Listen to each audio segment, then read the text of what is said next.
Are you looking to buy Florida land and want to make sure that your investment doesn't just get washed away? I'm Felicia from Compass Land USA. I'm a partner and co-owner there. We have bought and sold hundreds of properties in Florida and know exactly how to identify if a property is in a FEMA flood zone. If you give me just a few minutes of your time here, I'll show you how to quickly find out if your Florida land is in a FEMA flood zone, so you can feel really prepared and comfortable with your next land investment. So it is Florida. Obviously, flood zones are very common. The whole state is hovering kind of just above sea level. So if you find a property that you love and you're looking to purchase it and it's in a flood zone, that's not a huge cause for alarm. I'm going to quickly tell you why it's really important that you check, how to check using some free tools, and then what to do if the property is in fact in a flood zone. So like we said already, Florida isn't high above sea level, so flooding and flood zones are very common there. Knowing this, you might be thinking, well, why should I even waste the time to check, right? I know that. Because flood zones are still a huge risk. And if you're looking at a property and you need traditional financing, like through a bank or credit union, a lot of times while you're financing that property, these traditional lenders will require you to get flood insurance on the property. This is because banks want to mitigate their own risk. And right now their risk is your property could flood and lose value while they are still lending you money for it. Flood insurance costs will depend on the zone classification. In some cases, it can cost thousands of dollars a year. That's a lot of money, right? It adds up really quickly. Honestly, it is pretty difficult to get financing through a traditional lender for vacant land to begin with. So property in a flood zone might just make the whole thing a no-go. They might just say, nope, not interested, because it is difficult to get that traditional financing. A lot of investors, like myself, will owner finance a property for you.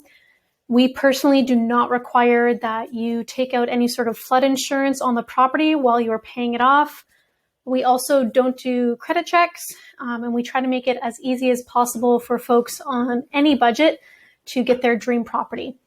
So yes, you do need to check for a flood zone because it's still a risk and it can make your financing options really expensive or just void them altogether. So now how do you check if your Florida land is in a flood zone? Well, I have a couple of free resources for you. So this first one over here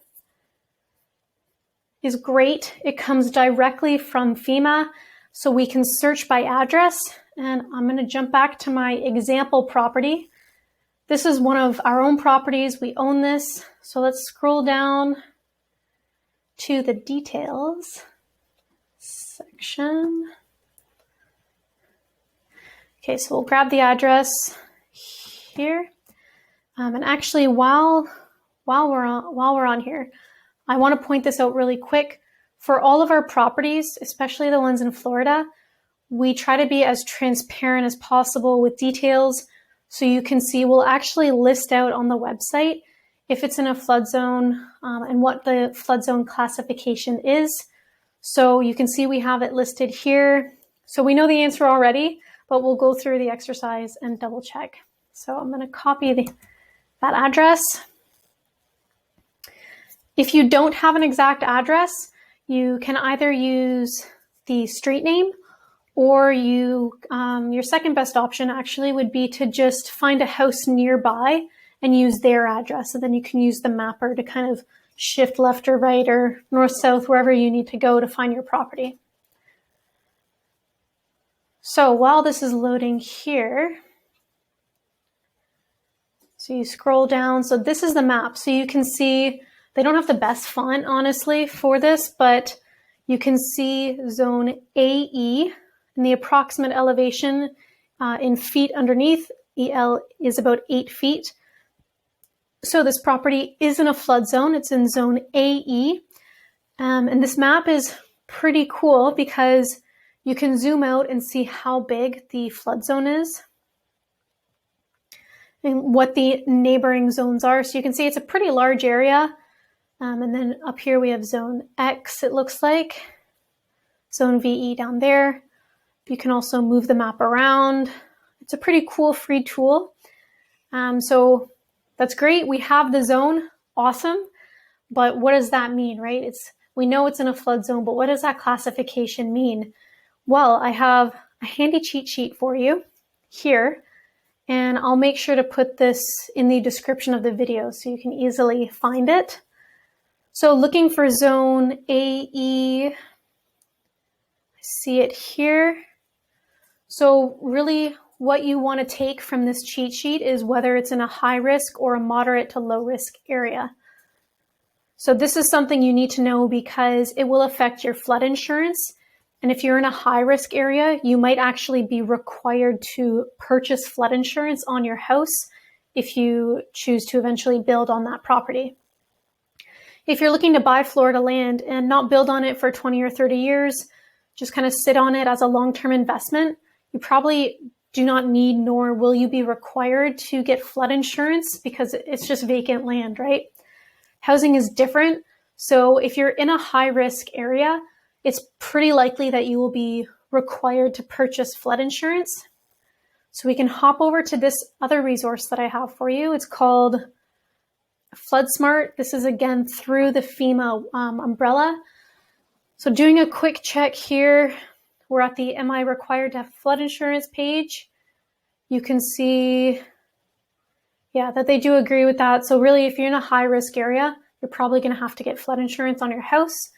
If you have any experience with flood zones on vacant land, please leave a comment below. Maybe if you can recommend a great insurance company for flood insurance, I would love to hear your suggestions. So this FloodSmart site, by the way, is really great. You can see what's covered. They have a whole bunch of really useful information here. So what's covered, what isn't covered, which is always good to know. It's good to double check. Just scanning quickly. Cars, that's interesting. Anything in a basement, that's interesting too. So that's good to know, actually, if you keep valuables down there. You can also see, I believe they have the different types of flood insurance. Yes, they do.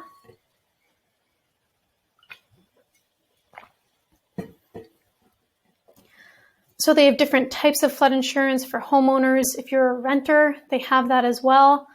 So if you're renting in a high-risk flood area, you can go through them and find a provider. They do have a provider search here.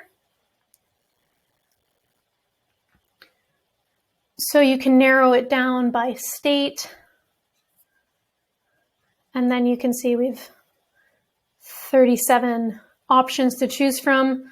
So you could find one that's in your area or that you're comfortable with. Maybe your existing insurance company offers flood insurance. You can see that on this list here.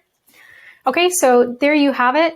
You know how to find out if your Florida land is in a flood zone, what the classifications of FEMA's flood zones are, and some insurance options depending on the classification. I hope you found this video helpful. If you made it this far, thank you so much for watching and for taking the time to educate yourself on becoming a smarter Florida land buyer. Please don't forget to leave a comment. Let me know if this was useful for you, if it can be improved, if it helped. Leave a question. I'll reply with your answer and help you out. And make sure you subscribe to our channel. We do lots of informative land buying tips and videos like this, as well as some pretty cool custom property tour videos. Thank you so much for watching, and I'll talk to you soon.